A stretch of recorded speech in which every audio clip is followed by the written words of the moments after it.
welcome to this video on creating a basic button event in your Python code. For this example, we are using code that already has a touch panel defined as dvtp. We will be using a button on port number 1 with a channel code of 1. When you look at the descriptor file of any touch panel, all buttons are parameters. Because of this, all button events are triggered using watches. To create the watch, we will reference the device object, the requisite attributes, and then the watch method. So far, this line is only partially correct. The watch method must be passed a callback function. In this example, we will create a callback function named button event above the watch method. Type in the button event name into the watch method. Now define your callback function. The event object created when the watch is triggered is passed to the callback function. The first thing we should do is see what information is obtained when a button is pressed. Let's create an info log that prints out the dictionary for the event. Save your code and upload it to the controller.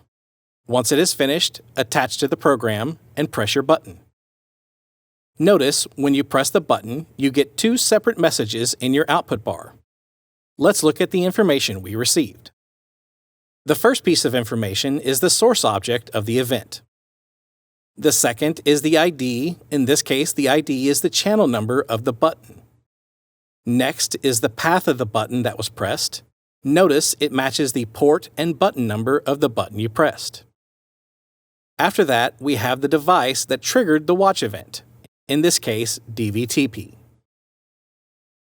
The next few pieces of information we receive are the reason we have two separate events.